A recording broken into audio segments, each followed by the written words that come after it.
सुंदरपुर गांव एक ऐसा गांव था जहां पे शाम ढलने के बाद कोई भी नहीं आया करता था।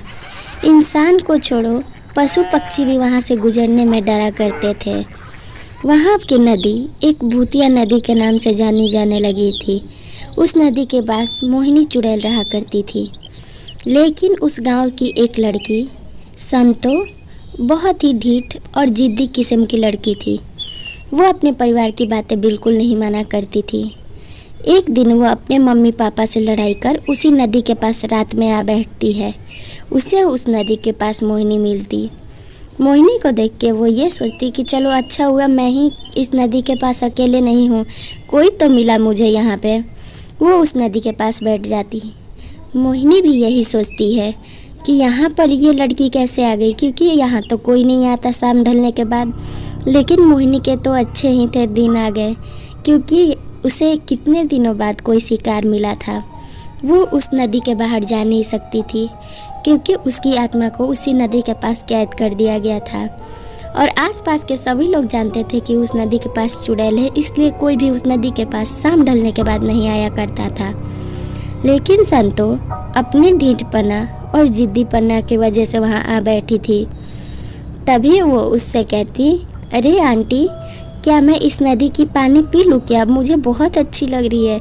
ये जो चांद है, इसकी रोशनी जो सीधे पानी पे आके पड़ रही है, इससे ये पानी कितनी खूबसूरत दिख रही है ना। मेरे मम्मी पापा तो घूमने ही नहीं देते। तभी वो खुद को पाती कि वो मोहिनी की ओर धीरे धीरे खींची जा रही है। वो कहती, अरे मैं ये कहाँ फिसलते जा रही हूँ, मुझे अभी पानी नहीं पीना, ये क्या हो रहा है? मोहिनी बस हंसती और कोई जवाब नहीं देती और कहती, चलो मैं तुम्हें चांद की दुनिया में लेके चलूँ बेटा। तुम्हें चलना है ना दूसरी दुनिया में? तुम्हें ये दुनिया तो बिल्कुल पसंद नहीं है।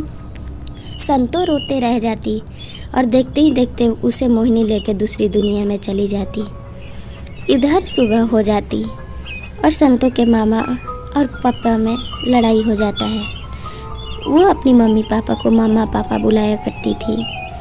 मम्मी पापा उसके आपस में झगड़े कर रहे थे। उसके पापा उसकी माँ को डांट रहे थे कि तुमने संतू को ज़रूर कुछ बोला होगा, इसलिए वो घर से चली गई है। इतने दिन बीत गए, अब रात भी ढल गई है, अब हमारी बेटी ना जाने कहाँ है, हमें उसे ढूंढना चाहिए। वो अपनी पत्नी पे झुंझुलाते हुए और गुस्साते हुए चिल्ला रहे थे। उसकी पत्नी कहती, मैं क्या करूं, तुम्हारी बेटी ही इतनी ढीठ है कि मैंने उसे कितना समझाया, मैंने उसे कुछ बोला नहीं था। उस लाडली की फेवरेट सब्जी नहीं बनी थी, इसलिए उसे गुस्सा आ गया और ना जाने कहाँ वो झुंझुलाते हुए निकल चुकी थी। उसका पति कहता, एक तो शहर से काम करके आओ और घर में ये सब ड्रामे देखो, सर में दर्द हो जा रहा है।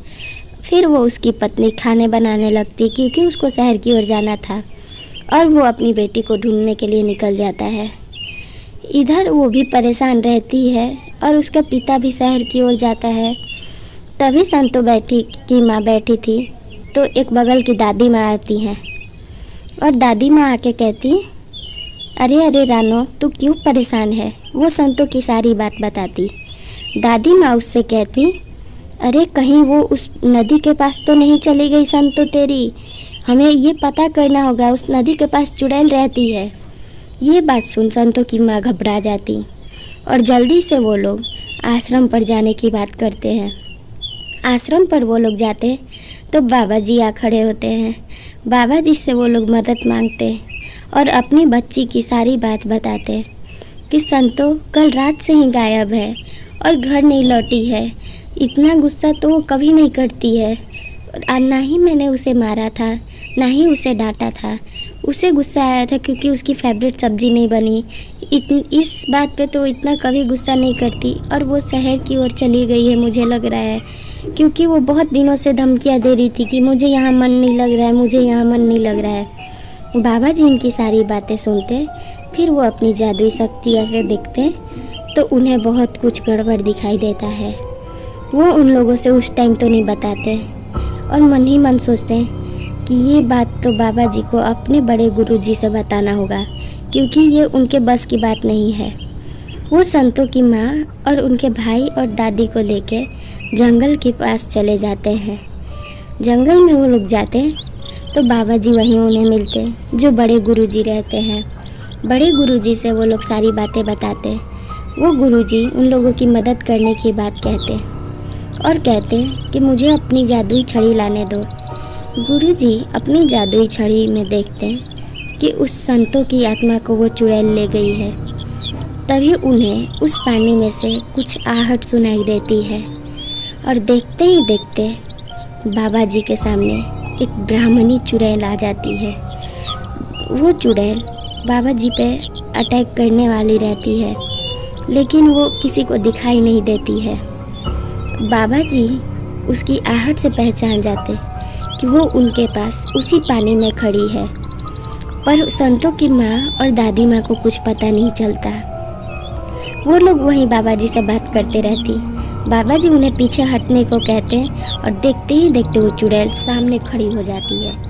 बाबा जी उन्हें अपनी शक्तियों से रोकने की कोशिश करते हैं और कुछ देर उससे लड़ाई और युद्ध करने के बाद उसी पानी में अपनी शक्तियों से डाल देते।